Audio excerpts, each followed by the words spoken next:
Hello, good morning mga brad. Dahil na-copyright.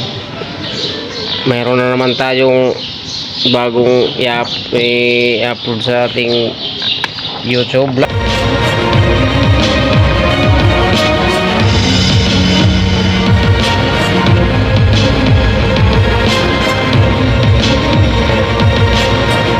Ito ang problema na namin hinahanap.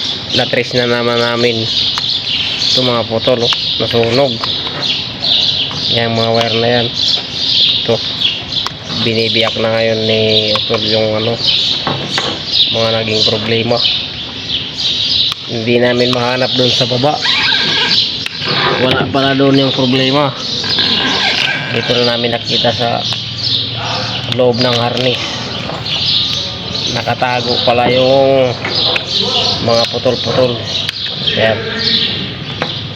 Ngayon binabaklas na namin yung para dugtungin ang mga linya.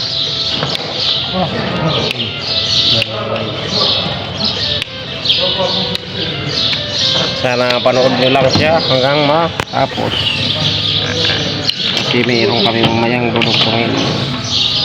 Hinihintay na lang ang aming panghinang. Ano? Kikita mo number? Ito mga guys, oh.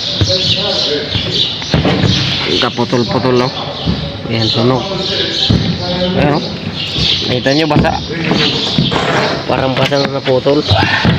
Ayan. Ayan. Sinagaan na lang namin talagang hanapin. Sosoko na sana eh. Pero mayroon palang problema.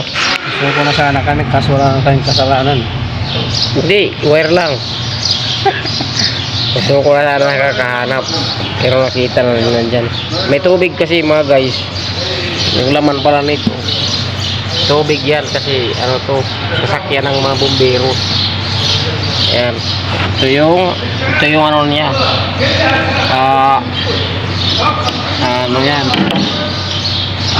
Yung water level sensor. Floater kung sa tangki ng gasolina, floater. Pero susubukin muna namin madugtong yan. Ito na tayo magbase sa kasi ipapakita namin muna to kung pag kinunik gumana siya lahat. Okay, tapos na mga guys. Oh, nailaw na yung mga pinagana naming ilaw. Ayan, mga kabit na yan ready. Mayroon na ilaw. wait lang, ano ko muna ito. Ayan. Oh, sige. Ayan. Napagana na yung mga ilaw na problema ng level water light. Ayan. Pang level yan sa ilaw na ng tubig. Pag mababa yung ilaw na walang tubig. Pag full.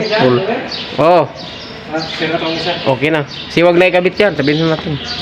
Okay mga guys, tapos na yung ating project. Ayan. Yung ginawa natin. Grabe ang troubleshooting nito. Yung di na wire na gidukot mo. Ayun. Yun o. May kailangan. Fix na natin ito eh. Oo. Okay na. Pipix na namin to doon sa pinagkakabitan niya. Thanks for watching. Like, share, and subscribe. Joey National Vlog. Thank you.